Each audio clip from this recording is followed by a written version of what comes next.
Hello बच्चों, आज हम लोग यहाँ बात करेंगे चैप्टर 5 की एक्सरसाइज। चैप्टर इन एक्सरसाइज में सेक्शन ए पार्ट जो है उसमें मैच द कॉलम वाले को अब हम यहाँ पे करेंगे क्वेश्चंस को। यहाँ 1 और 2 क्वेश्चन है मैच द कॉलम में। ठीक है, तो यहाँ कॉलम ए कॉलम बी है। यहाँ पे क्या सब फार्मूले लिखे हुए हैं और कौन सा फार्मूला किससे मैच करेगा ये हम आप लोगों को बताएंगे यहाँ पे। ठीक है, तो अब हम यहाँ पे आप लोग बताएंगे कौन सा फार्मूला किससे मैच करेगा और कैसे मैच करेगा। ठीक है,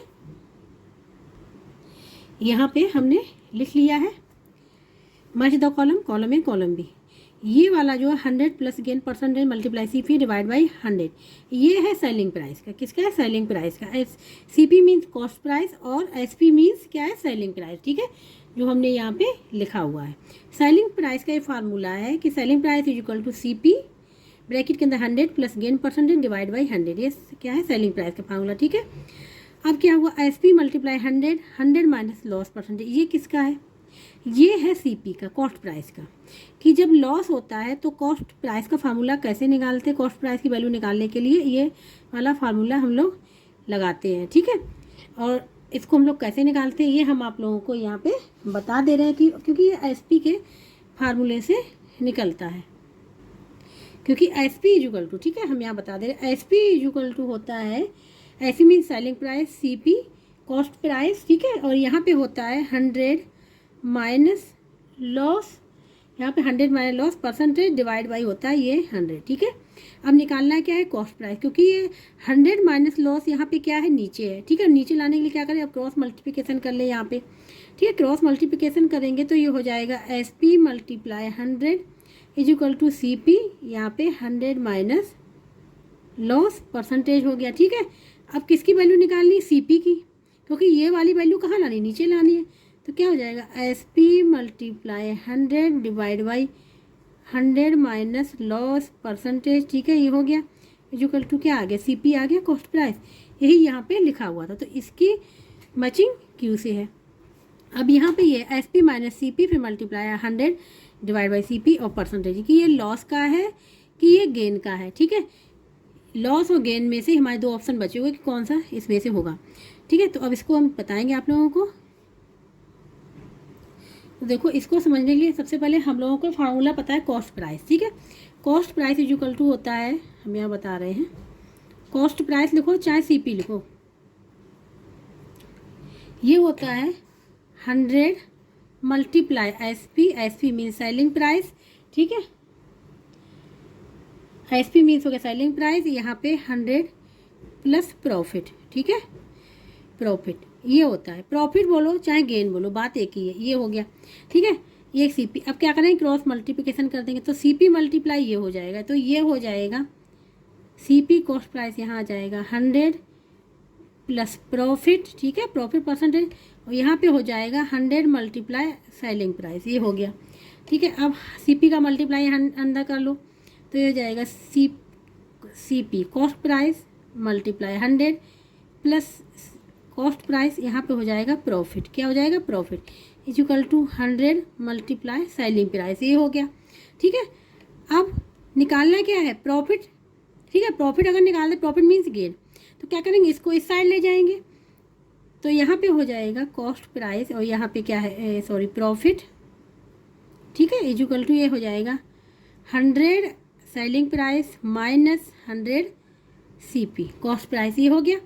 अब यहाँ पे 100 कॉमन ले लो, यहाँ पे हो जाएगा selling price minus cost price.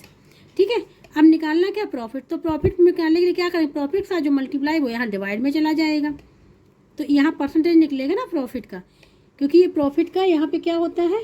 Percentage होता है। ठीक है, ये परसेंटेज होता है, तो ये परसेंटेज निकलेगा यहाँ पे। तो यहाँ निकालेंगे प्रॉफिट का परसेंटेज इक्वल टू क्या हो जाएगा? ये हो जाएगा 100 selling price minus C dot cost price divide by क्या हो जाएगा? कॉस्ट प्राइस, और ये किस में निकलेगा? पूरा परसेंटेज में आएगा। ठीक है, अब ये वाला देखेंगे ऑप्शन कहाँ पे है? प्रॉफिट। ठीक है, प्रॉफिट का निकल के आ रहा है, तो ये 100 S P minus C P, S P minus C P check करेंगे तो यहाँ पे अगर ध्यान से देखें, यहाँ पे S P minus C P multiply 100 divide C P, तो इसका मतलब क्या हो गया? ये गेन हो गया, ये गेन हो गया, तो लास्ट वाला क्या बचा? लास्ट वाला हमारा लॉस बचेगा ही यहाँ पे। ठीक है, अब हम इस पर मैचिंग कर लेंगे यहाँ पे। तो देखिए मैचिंग के लिए ये क्या है, इसकी मैच इससे हो रही है, ठीक है, हम यहाँ पे ऐसे बना दे रहे हैं, ऐसे हो रही है। इसकी मैचिंग यहाँ डायरेक्ट इससे हो रही है, और इसकी मैचिंग क्या है, ये हमारा गेन है या प्रॉफिट है, बात एक ही है, इससे हो रहा है पी से, ठीक है। और ये जो बचा वो लास्ट वाला तो फिर लॉस होगा ही, ठीक है। ये हो गई मैचिंग इसकी। क्या ये फार्मूला है, अगर हमको फार्मूले आते हैं तो हम फाइंड आउट कर लेंगे कि किससे कौन मैच कर रहा है, ठीक है। तो इतना आप लोगों को क्लियर हो गया होगा। ये तो कॉलम मैच द कॉलम का फर्स्ट वाला क्वेश्चन था। अब इसी प्रकार से हम लोग करेंगे। अब हम बात करेंगे यहाँ पे सेकंड वाले की मैच द कॉलम की, ठीक है। यहाँ पे column A column B. First वाले में the price paid to buy, the price charge, the printed price, reduction in the IMP। IMP means यहाँ पे मार्क प्राइस, ठीक है। यहाँ पे है selling price, discount, cost price, mark price, इसमें से कौन सा होगा, ठीक है। The price paid to buy, किसी चीज़ को खरीदने के लिए जो प्राइस पेड किया गया है वो क्या होगा, वो तो हमारा कॉस्ट प्राइस होगा, ठीक है। किसी चीज़ को खरीदने के लिए जो प्राइस पे किया गया उसको हम लोग क्या कहेंगे, cost price. The price charge, जो प्राइस चार्ज हुआ है वो क्या हो जाएगा, वो हमारा सेलिंग प्राइस हो जाएगा, क्या हो जाएगा, सेलिंग प्राइस हो जाएगा, ठीक है। द प्रिंटेड प्राइस, जो प्रिंटेड प्राइस होता है वो क्या होता है, MRP। MRP में मार्क प्राइस होता है, जो प्रिंटेड प्राइस होता है उसको हम लोग, वो होता है हमारा मार्क प्राइस। और रिडक्शन इन द MP मतलब मार्क प्राइस पे जो डिस्काउंट दिया जाता है, मार्क प्राइस जो डिस्काउंट, रिडक्शन या डिस्काउंट होता है वो क्या कहलाएगा, डिस्काउंट हो जाएगा यहाँ पे। तो मार्क प्राइस जो रिडक्शन है उसको क्या कहेंगे, डिस्काउंट, ठीक है। अब इसकी हम अपनों को मैचिंग करके बता दे रहे हैं। ये हो गया, ठीक है।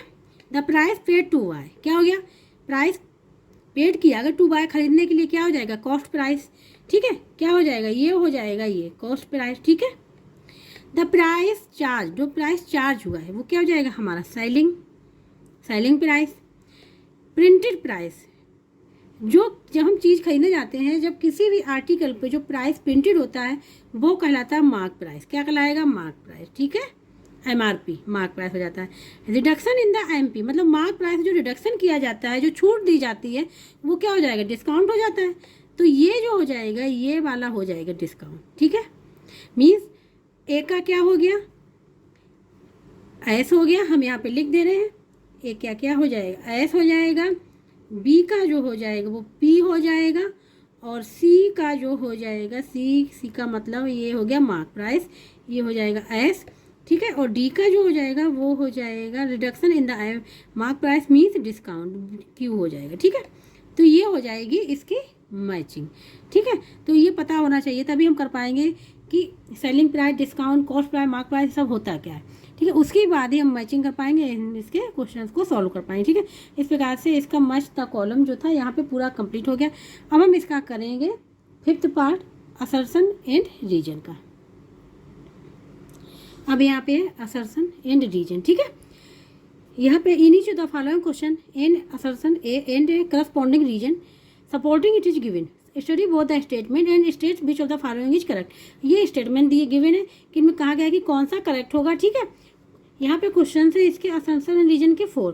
तो सबसे पहले हम स्टार्ट कर रहे हैं फर्स्ट वाले से। यहाँ पे ए में if SP is equal to ₹100 means SP means selling price कितना है, 800 रुपीज़ है। कॉस्ट प्राइस कितना है, ₹560 है। लॉस कितना हुआ, 250। लॉस कैसे निकालते हैं, हम SP माइनस सेलिंग प्राइस कर देते हैं, ठीक है। कि कॉस्ट प्राइस हमने खरीदा इतने में था, सेल कितने में किया, 800 में, तो हमको लॉस हुआ ना, लॉस कितना हुआ, 250 लॉस हुआ, ठीक है। तो अब इन्होंने कहा रीजन में है if SP is greater than CP, SP CP से बड़ा है, सेलिंग प्राइस इससे क्या है, CP से बड़ा है, then profit SP minus CP। क्या ये सही है, ये गलत है। क्यों गलत है, ये हम आप लोगों को बता रहे हैं। जैसे कि वहाँ पे गिवन है ना कि SP ए में गिवन है कि SP इज इक्वल टू ₹100 800, ठीक है। एंड CP क्या है, कॉस्ट प्राइस क्या है, ₹560। तो लॉस, हम क्या करेंगे, लॉस के लिए क्या करते हैं हम लोग, SP माइनस CP करते हैं। क्या करते हैं, SP माइनस CP। तो SP क्या हो गया, 800 रुपीज़ माइनस 560, तो क्या हो जाएगा, ₹240। ये तो गिवन है, ठीक है। तो ये क्या हो गया, लॉस हुआ। ये तो सही है क्योंकि लॉस हुआ है। चीज़ हमने खरीदी कितने की, 560 की, खरीदी इतने की, बेची इतने की। अब हम लोग बात कर रहे हैं B part, assertion and reason का, ठीक है। यहाँ पे in each of the following question and assertion A and corresponding reason are supporting it is given, study both the statement and study state which of the following is correct. ठीक है, यहाँ पे 4 option दिए गए। अब सबसे पहला वाला हम लोग देखते हैं। असर्शन दिया है इफ़ SP ₹800, CP इतना है, देन लॉस इतना दे रखा है, रीजन ये दे रखा है। ठीक है, तो हम इसको चेक करेंगे कि कौन सा सही होगा। यहाँ पे हमने क्या किया, लिख लिया। ठीक है, तो यहाँ पर SP कितना है, 800 है, कॉस्ट प्राइस 560 है, देन लॉस 250। देखो हमने चीज़ कॉस्ट प्राइस क्या थी, खरीदी कितने की, 560 की, परचेज कितने की, 550 की, उसको सेल किया 800, तो क्या हुआ, लॉस हुआ, प्रॉफिट हुआ। ये प्रॉफिट हुआ क्योंकि परचेज की 560 की, सेलिंग की 800 रुपये की, तो ये प्रॉफिट होगा। प्रॉफिट कैसे होगा कि हम इसमें से माइनस करें। ठीक है, SP माइनस CP अगर है, SP माइनस CP अगर आ रहा है, ठीक है, और अगर ये किस में आता है, पॉजिटिव में, किस में आता है, पॉजिटिव में, तो क्या हो जाता है, ये हो जाता है प्रॉफिट। क्या हो जाता है, प्रॉफिट। अगर SP माइनस CP करें और ये आ जाए नेगेटिव में, तो क्या हो जाएगा, लॉस। क्या हो जाएगा, लॉस। ये समझने वाली चीज़ है। SP minus CP means positive आए profit, SP minus CP negative आए लॉस। अब यहाँ चेक करते हैं। ठीक है, इस असर ए के लिए तो SP कितना है यहाँ पे 800, माइनस CP कितना है 560, कितना आ जाएगा 240। अब क्या पॉजिटिव का आया है ना, जब पॉजिटिव का आया इसके मतलब क्या होगा, ये प्रॉफिट होगा ना, प्रॉफिट हुआ, क्योंकि देखो हमने यहाँ बताया है प्रॉफिट के लिए। लेकिन यहाँ पे देखो क्या दिया है, लॉस, तो ये लॉस तो हो ही सकता है, इसके मतलब ये वाला तो होगा ही नहीं। अब सेकंड रीजन देखते हैं। If SP greater than CP, SP बड़ा है ना CP से, देन प्रॉफिट होता है SP माइनस CP, यही हमने लिखा, SP माइनस CP और पॉजिटिव आ तो प्रॉफिट हो। इसके मतलब रीजन तो यहाँ पर सही है, लेकिन ए जो है असर्शन यहाँ पे गलत है। ठीक है, तो हम लोग देखते हैं कि कौन सा ऑप्शन सही होगा। ए फॉल्स, यहाँ पे ये वाला A false but R is true, ये तो फॉल्स है बट R इज ट्रू। ठीक है, तो D ऑप्शन यहाँ पे सही होगा, D ऑप्शन जो होगा वो करेक्ट होगा। ठीक है, अब हम लोग करेंगे इसका सेकंड वाला। सेकंड वाले में क्या है, compound interest is always greater than simple interest for the same time rate interest principal. ठीक है, ये तो यहाँ पे करेक्ट है, क्योंकि कंपाउंड इंटरेस्ट हमेशा ग्रेटर होता है than simple interest for the same time rate of interest in principal से। रीजन क्या है, the simple interest is calculated only on original principal. ठीक है, whereas the compound interest is calculated on the principal as well as on the previous earn interest. ठीक है, इस पे तो देखो हम इसको आप लोगों को यहाँ पे बता दे रहे हैं कि रीजन के लिए समझा दे रहे हैं। यहाँ पे देखो सिंपल इंटरेस्ट का फार्मूला होता है SI लिखते हैं सिंपल इंटरेस्ट को। इसका फार्मूला होता है PRT divide by 100। P means कहाँ क्या है, प्रिंसिपल। ठीक है, R मीन्स है rate of interest, T means क्या है, टाइम। क्या है, टाइम हो गया। ठीक है, अब ये तो हो गया यहाँ पे जो इसमें कहा गया सिंपल इंटरेस्ट जो कैलकुलेटेड ओनली ओरिजिनल। ठीक है, ओरिजिनल प्रिंसिपल पे यहाँ पे कैलकुलेट हो गया, निकल आए सिंपल इंटरेस्ट, अगर ऐसा दिया गया है क्वेश्चन। ठीक है, अब मान लो कंपाउंड इंटरेस्ट निकालना है, तो कंपाउंड इंटरेस्ट के लिए फार्मूला यहाँ पे क्या होता है, कंपाउंड इंटरेस्ट निकालने के लिए सबसे पहले हम लोगों को निकालना पड़ता है यहाँ पे अमाउंट। क्या निकालना पड़ेगा, अमाउंट का फार्मूला निकालना पड़ेगा। अब जैसे ये अमाउंट निकालना है, तो amount is equal to formula होता है P1 + R डिवाइड बाई 100। ठीक है, ये अब P क्या है, प्रिंसिपल है, R रेट ऑफ इंटरेस्ट है, और ये क्या है, 100 लिखा हुआ है यहाँ पे। ठीक है, अगर समझ लो ये हमको फॉर 2 ईयर्स के लिए निकालना है, कितना, फॉर 2 ईयर्स के लिए निकालना है। ठीक है, तो देखो ये तो फॉर 1 ईयर के लिए निकला है। ठीक है, फॉर 1 साल के लिए ये निकला है। ठीक है, यहाँ पे लिख दे रहे फॉर 1 ईयर के लिए निकाला है। अमाउंट निकाले, amount is equal to P1 + R divide by 100। ठीक है, अब जो भी अमाउंट यहाँ पे निकल के आ रहा है, ठीक है, जो भी यहाँ पे वैल्यू निकल के आएगी, जो भी यहाँ पे वैल्यू निकल के आएगी, अमाउंट निकल के आएगा, तो वो अमाउंट अब हम फॉर सेकेंड ईयर के लिए करते हैं। फॉर सेकेंड ईयर के लिए क्या हो जाएगा, जो ये अमाउंट निकल के आएगा, जो अमाउंट निकल के आ जाएगा वो हो जाएगा प्रिंसिपल हो जाएगा। यहाँ पे लिख दे रहे अमाउंट ऑफ फर्स्ट ईयर, ठीक है। फर्स्ट ईयर का जो अमाउंट निकल के आया वो अब सेकेंड ईयर के लिए क्या बन जाएगा, प्रिंसिपल बन जाएगा, तो सेकेंड ईयर का निकलेगा।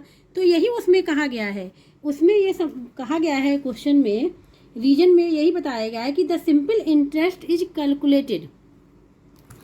यहाँ पे हम देखो आप लोगों को बता रहे, यही इसमें कहा गया था, simple interest calculated on original principal, whereas the compound interest is calculated on the principal as well as on the previous earn interest, ठीक है। तो वो अमाउंट बन जाएगा प्रिंसिपल। इसी प्रकार से फॉर 3 ईयर्स के लिए होगा तो उसका सेकेंड ईयर का जो अमाउंट निकल के आएगा वो थर्ड ईयर के लिए क्या बन जाएगा, प्रिंसिपल बन जाएगा। इसकी मतलब ये दोनों यहाँ पे क्या है, ट्रू है, बोथ आर ट्रू, ठीक है। हम लोग चेक करेंगे कौन सा ऑप्शन सही होगा। तो यहाँ पे देखो दोनों ही ट्रू है, तो यहाँ चेक करते हैं, both A and R true and R is the correct explanation of A, ये यहाँ पे सही होगा, ठीक, क्योंकि आर जो है यहाँ गिवन दिया वो करेक्ट एक्सप्लेनेशन दिया गया है, ठीक है। तो यहाँ पे ए ऑप्शन सही होगा। तो सेकंड में क्या है, ए ऑप्शन क्या है, करेक्ट है। ये डिफरेंस होता है, ठीक है, simple interest and compound interest में, ठीक है। अब हम लोग करेंगे इसका थर्ड वाला। थर्ड वाले में A the time required to complete a piece of work is inversely proportional to the number of workers, ठीक है। इनका जो टाइम जो रिक्वायर्ड किया to complete a piece of work is inversely proportional to the number of work, ये सही है यहाँ पे, क्योंकि जब टाइम हमारा ज़्यादा होगा, जब टाइम ज़्यादा है तो नंबर ऑफ वर्कर्स क्या हो, कम, और जब टाइम हमारा कम तो नंबर ऑफ वर्कर्स क्या होंगे, ज़्यादा लेने पड़ेंगे। मीन्स अगर किसी काम को कंप्लीट करना है तो हमको वर्कर्स ज़्यादा लेने पड़ेंगे अगर उसको कुछ ही टाइम में कंप्लीट करना है, ठीक है। अगर उसको ज़्यादा टाइम में कंप्लीट करना है तो वर्कर्स हम कम भी लेंगे, ठीक है। तो इसीलिए ये क्या, टाइम एंड जो नंबर ऑफ वर्कर्स होते हैं वो क्या होते हैं, इनवर्सली क्या होते हैं, प्रोपोर्शनल होते हैं। ये यहाँ पे सही है। बी क्या है, the two quantities x and y vary inversely if the ratio of their corresponding values remain constant that is x upon y equal to k. क्या एक इसका करेक्ट एक्सप्लेनेशन है, नहीं, ये करेक्ट एक्सप्लेनेशन नहीं है। हम इसको आप लोगों को बता रहे हैं कैसे नहीं है। जो थर्ड वाले में ए था तो उसमें कहा गया था टाइम जो है इनवर्सली प्रोपोर्शनल है नंबर ऑफ वर्कर्स के, ठीक है। ये यहाँ पे सही है, क्या है, यहाँ पे ट्रू है, क्योंकि अब जब टाइम हमारा क्या होगा, जब नंबर ऑफ वर्कर्स क्या होंगे, कम होंगे, तो टाइम क्या होगा, ज़्यादा होगा। जब टाइम कम होगा तो नंबर ऑफ वर्कर्स कम होंगे, ठीक है। तो ये तो सही है। यहाँ पे आर में क्या है, आर में गिवन है, उन्होंने कहा एक्स एंड वाई बैरी करते हैं इन्वर्सली, तो एक्स एंड वाई बैरी कर रहे, इन्वर्सली का मतलब 1 अपॉन वाई, इन्वर्सली का मतलब होता है 1 अपॉन वाई बैरी करते। तो ये कह रहे हैं यहाँ पे कि एक्स अपॉन वाई जो है वो कांस्टेंट है, क्या है, सही है ये। अब हम लोग इसको चेक करेंगे, ठीक है, ये गिवन है। तो देखो इस यहाँ पे इसको हटाने के लिए कोई कांस्टेंट लगाएंगे तो एक्स इज इक्वल टू के 1 अपॉन वाई हो जाएगा, ठीक है। जब इसका क्रॉस मल्टीप्लिकेशन करेंगे तो एक्स एंड वाई का क्या हो जाएगा, मल्टीप्लाई हो जाएगा, x y is equal to k, ये आना चाहिए। अगर x and y inversely proportional है तो ये आना चाहिए, क्या आना चाहिए, ये आना चाहिए, ठीक है, ये करेक्ट है।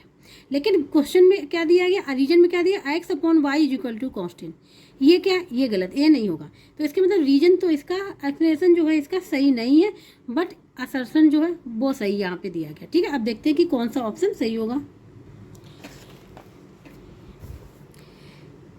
ए ट्रू है, ठीक है, ए ट्रू है यहाँ पे, लेकिन सी यहाँ पे जो यहाँ पे जो आर जो है वो सही नहीं है।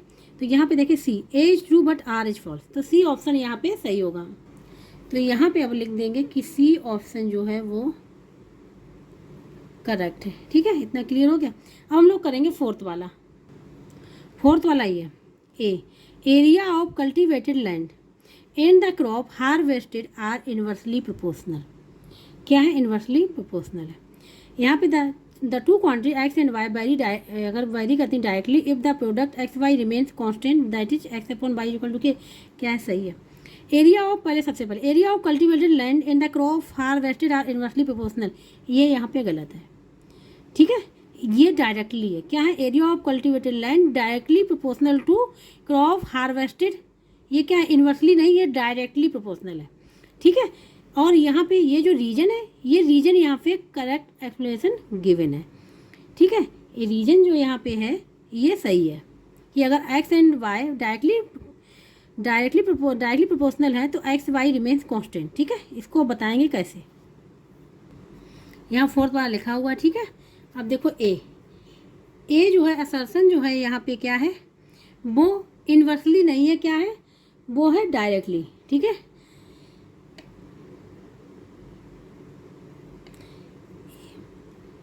एरिया ऑफ कल्टीवेटेड,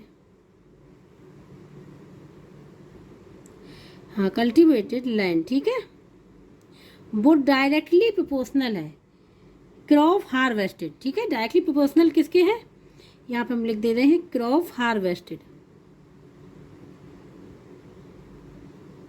ठीक है, ये डायरेक्टली प्रोपोर्शनल है। लेकिन अब ये, लेकिन उसमें इन्वर्सली किसमें वो क्वेश्चन में गिवन है क्या, इन्वर्सली, इसके मतलब ये गलत है। ये तो सही हमने लिखा है, लेकिन क्वेश्चन में जो है वो क्या है, गलत है, ठीक है। यहाँ पे ये हमने सही लिखा हुआ है, लेकिन अगर क्वेश्चन में देखिए असर्शन में जो गिवन है वो गलत है। अब रीजन क्या है, एक्स कह रहा है वेरी करता है डायरेक्टली बाई से, ये कह रहा है, ठीक है। तो इसके मतलब वो क्वेश्चन में है कि एक्स अपॉन नहीं, हाँ x upon y equal to k constant, ये सही है कि गलत, ये चेक करना। तो हम ये प्रोपोर्शनल को हटाते हैं डायरेक्टली, ये हो जाएगा के बाय, ठीक है। अब हमको के की वैल्यू निकालनी है, तो के संग जो मल्टीप्लाई वो डिवाइड में हो जाएगा, तो यहाँ हो जाएगा x upon y equal to k, ठीक है। ये और यही दिया गया है रीजन में, ठीक है। और रीजन में यही दिया गया, यही हमारा निकल के आ रहा है। इसके मतलब रीजन तो यहाँ सही है, लेकिन असर्शन जो है वो यहाँ पे गलत है, ठीक है। तो अब चेक करते हैं कि कौन सा ऑप्शन सही होगा। यहाँ पे चेक करें, ए तो गलत है, ठीक है, ए फॉल्स। तो अगर देखते हैं यहाँ पे A false but R is true, R explanation जो है वो उसका ट्रू है, ठीक है, आर ट्रू है, ए इज फॉल्स। तो इसके डी ऑप्शन यहाँ पे सही होगा, डी ऑप्शन जो है यहाँ पे करेक्ट है, ठीक है। तो इस प्रकार से सेक्शन ए का match the column and assertion and reason यहाँ पूरा कंप्लीट होगा। जिसका कहीं भी डाउट हो वो कमेंट बॉक्स में करके पूछ सकता है, और जिसको वीडियो अच्छा लगा please like share and subscribe जरूर कर दीजिएगा।